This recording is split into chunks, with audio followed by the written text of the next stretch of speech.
안녕하세요. 책사입니다. 우리의 옛 이야기 시작하겠습니다. 옛날 아주 먼 옛날에 하느님이 우리나라 강원도 땅을 살펴보다가 그곳에 세상에서 가장 아름다운 산 하나를 만들어야겠다고 마음먹었다. 아름다운 산을 만들려면 깊은 골짜기도 많고 나무도 많아야겠지만 무엇보다도 잘생긴 봉우리와 바위가 많아야겠지. 이렇게 생각한 하느님은 바위로 이루어진 봉우리 12,000개를 모아 산을 만들기로 했다. 금강산이란 이름도 미리 정해두었다.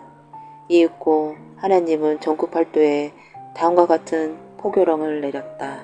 전국 팔도에 잘생긴 바위들에게 고하노라.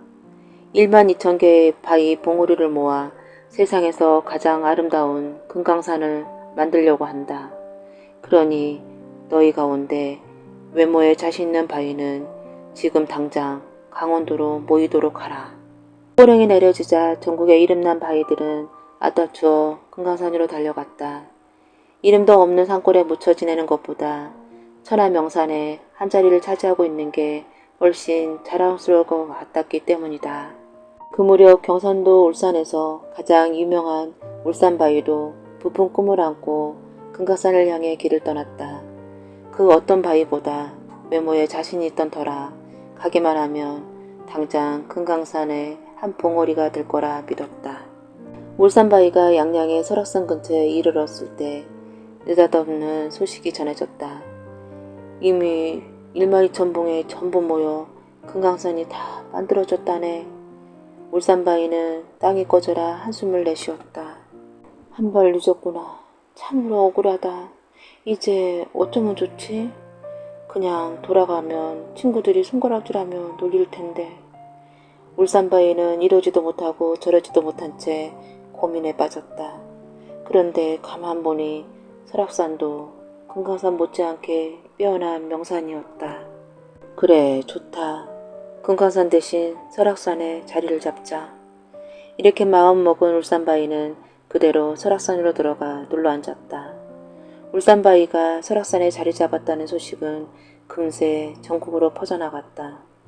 그러자 울산 관아의 사또가 기발한 생각을 떠올렸다. 강원도 양양 관아를 찾아가 우리 울산바위를 얻었으니 그에 대한 세를 내라고 해야겠다. 울산에서 가장 잘생긴 바위를 공짜로 줄 수야 없지. 울산 사또는 벼슬아치를 일구고 강원도 양양 관아로 찾아갔다. 양양 사또가 어인일인가 하여 울산 사또를 안채로 모셨다. 울산 사또가 말했다. 처음 뵙겠소이다. 울산 관아를 맡고 있는 제가 오늘 사또를 찾아온 것은 이곳 설악산에 있는 바위 때문입니다. 설악산의 바위요? 그게 무슨 말씀이요? 설악산의 흔들바위 뒤쪽에 웅장하고 잘생긴 바위를 모르십니까? 얼마 전에 어디서 왔는지 거기에 바위 봉우리 하나가 생기긴 했습니다. 그런데 무슨 일입니까? 울산 사또는 양양 사또가 점점 자기께 끌려 들어가고 있다고 생각했다. 그 바위가 바로 울산바위입니다. 얼마 전에 하나님께서 금강산을 만들 때 12,000개의 바위를 불러 모았지 않습니까? 그런 일이 있었지요. 그때 우리 울산바위가 금강산으로 가다가 이미 12,000봉이 다 찼다는 말을 듣고 그만 설악산에 주저앉고 말았습니다. 그런데요?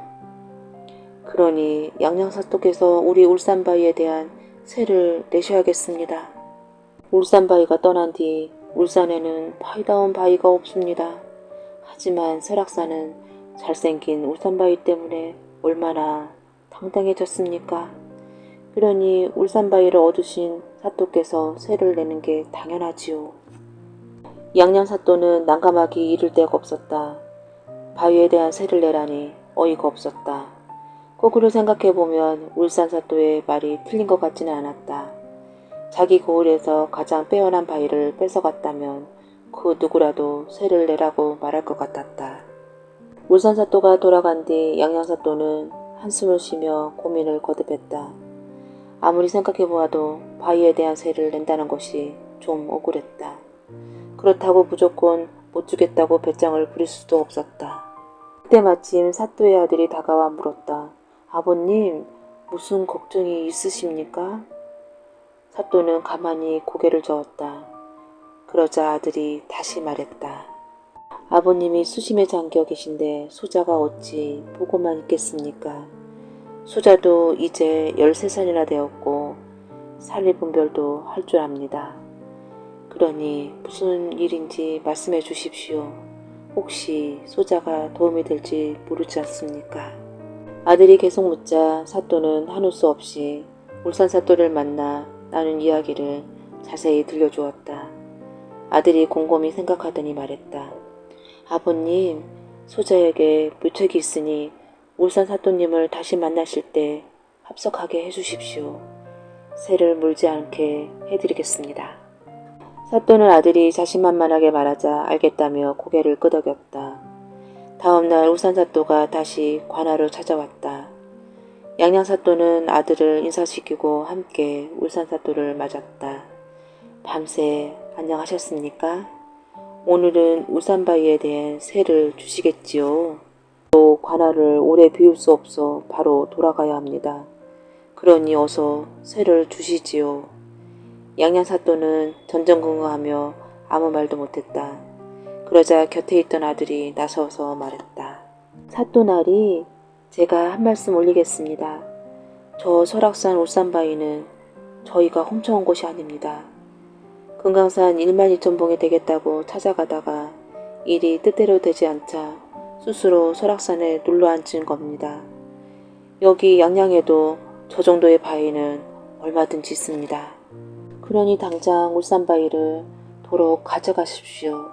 안 가져가시면 울산바위가 설악산에 와서 쓸데없이 남의 땅을 차지하고 있는 것이니 사또나리께서 오히려 저희에게 세를 내셔야 합니다. 울산 사또는 입을 떡 벌리고 할 말이 없었다. 그 거대한 바위 봉우리를 어떻게 울산으로 가져간단 말인가. 그야말로 옥 때려왔다가 오히려 옥을 붙인 꼴이었다. 울산 사또는 헛기침을 하더니 슬그머니 일어나 도망치듯 관아를 빠져나갔다. 울산바위는 이런 사연을 가지고 지금까지 설악산에 머물게 되었다고 한다.